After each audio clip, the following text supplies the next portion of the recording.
Il est pratiquement 11h30 sur Europe 1 et vous êtes au cœur du journal de la santé de Guillaume Janton. Bonjour. Et à la une ce matin, la suite du feuilleton dramatique qui concerne Vincent Lambert. Le virus du sida pourrait être éradiqué avant 2030 et enfin manger trop gras et trop sucré rendrait idiot, c'est ce qu'affirme une étude. Ça m'arrange pas.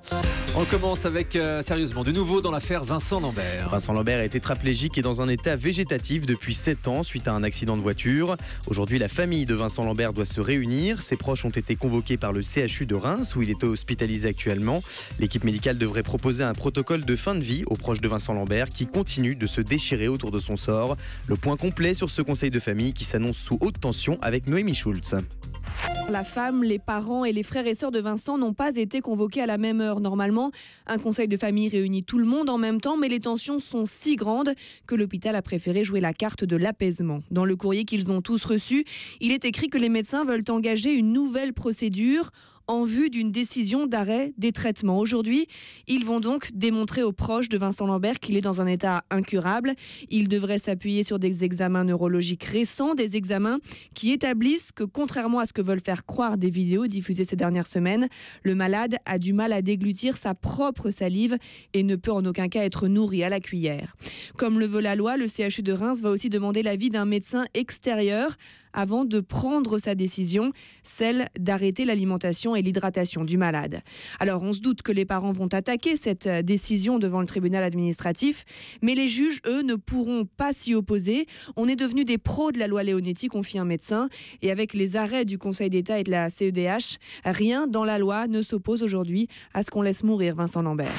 Et plus d'infos dans la journée, évidemment, sur Europe 1. Le virus du sida pourrait être éradiqué d'ici 2030. Alors que les nouvelles infections par le VIH ont baissé de plus d'un tiers depuis 2000, le Parisien explique ce matin que le virus du sida pourrait être éradiqué d'ici 2030.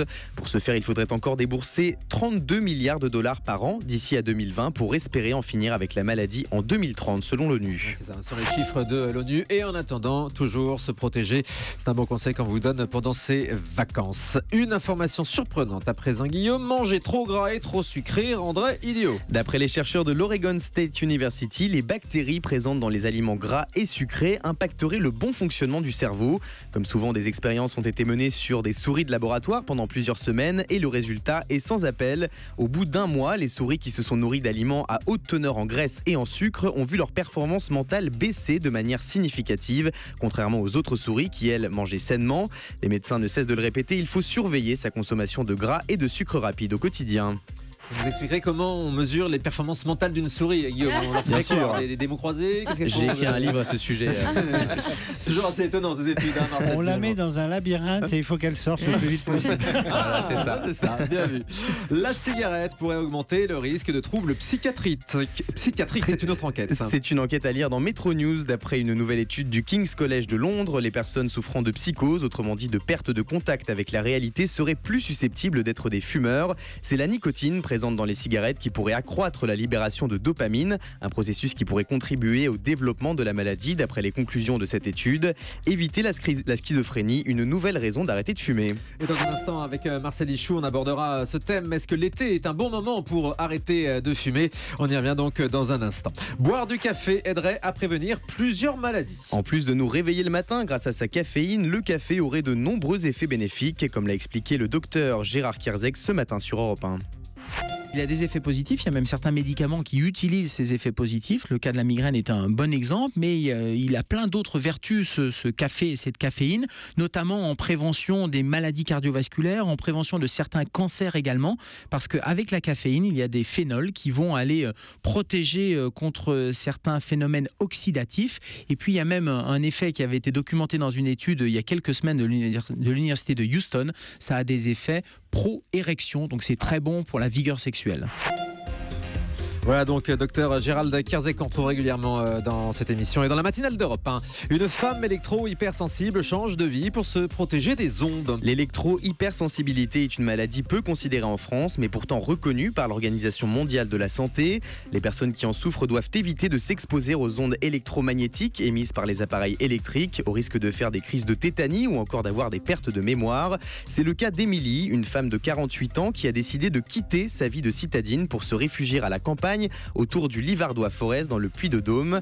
Elle explique au journal La République des Pyrénées que la présence de nombreuses antennes en milieu urbain déclencherait chez elle de nombreux maux de tête assez violents, des nausées et des pertes de motricité. C'est vrai, il y a des personnes plus sensibles que d'autres à ce sujet. Se rendre à vélo au travail rendrait plus heureux. Alors que le Tour de France bat son plein, c'est plus que jamais l'occasion de se mettre au vélo. Le baromètre Paris Workplace s'est intéressé à l'impact positif du vélo sur le bien-être au travail. L'étude révèle que les cadres qui se rendent à vélo à leur bureau sont les plus heureux. 42% d'entre eux s'attribuent une note de bien-être au travail entre 8 et 10 sur 10. Le seul inconvénient de venir au travail en vélo, c'est qu'on arrive en sueur généralement. Voilà, il faut prévoir une douche ou un change à l'arrivée. Bref, on termine avec le chiffre du jour.